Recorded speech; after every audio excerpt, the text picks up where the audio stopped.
karyawan gue pun mengkhianati gue. Ada seperti itu. Ada. Oh, itu yang lu komen ya? Itu salah satunya. Saking keselnya lu. Saking keselnya gue, akhirnya gue sekaligus sebenarnya message gue adalah gue ingin menyampaikan bahwa ini loh omongan dia kepada fans yang tadi dipercaya sama fans itu nggak benar adanya, sama sekali tidak benar satupun.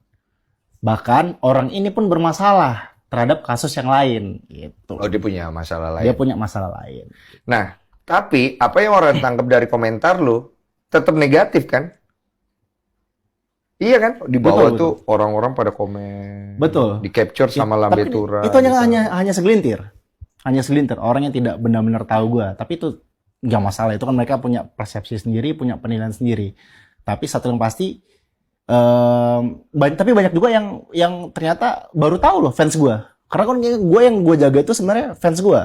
Banyak kemarin fans gue yang ngerasa, wah informasi dari karyawan nih udah pasti valid nih. Udah pasti A1 nih. Nah kemarin, hasil komen kemarin, ternyata banyak juga yang akhirnya, wah tercerahkan nih. Ternyata nggak bener ya. Ternyata memang berarti omongan si orang ini ngarang. Gitu. Kekhawatiran lu sekarang apa sih, Bil? Kalau kita boleh buka-buka nih. Kekhawatiran gue ya? Kekhawatiran lu deh, cerita deh. Dari sisi seorang Bilar deh, lu khawatir apa aja sih, Bil? Kekhawatiran gue pasti, gue khawatir ketika gue tidak bisa menjadi contoh bagi, bukan hanya orang lain ya, tapi bisa, tidak hanya orang, tapi juga bisa menjadi contoh bagi keluarga kecil gue sendiri.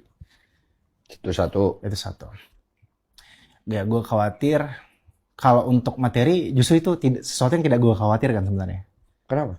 Karena gini, gue dulu persepsi gue bang, dalam pikiran gue, dalam benak gue ya, ketika gue menikah, gue cukup menafkahi, ngasih istri gue ngerasa kebahagiaan istri gue berdasarkan hal itu.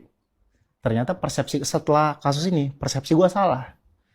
Justru gue itu dulu kan terlalu ambisi bang, terlalu menggebu-gebu. Banyak orang nggak tahu sisi lain dari gue. Gue terlalu workaholic saat itu bang. Sampai-sampai gue lupa untuk interaksi sama istri gue pun jarang gue saat itu bang. Karena gini, gue di rumah, sering di rumah. Tapi kan gue orang meeting terus-terusan, orang datang ke rumah gue, gitu kan. Nah, interaksi sama istri gue tuh justru jarang, sama anak gue pun jarang. Bahkan istri gue saat ini menyadarkan gue dan mengingatkan gue bahwa dulu gue tuh ngobrol sama anak gue cuma 5 menit doang. Sisanya gue meeting sama orang, terus ya melakukan kegiatan lain lah gitu. Kesibukan yang lu suka lah. Kesibukan yang gue suka lah gitu.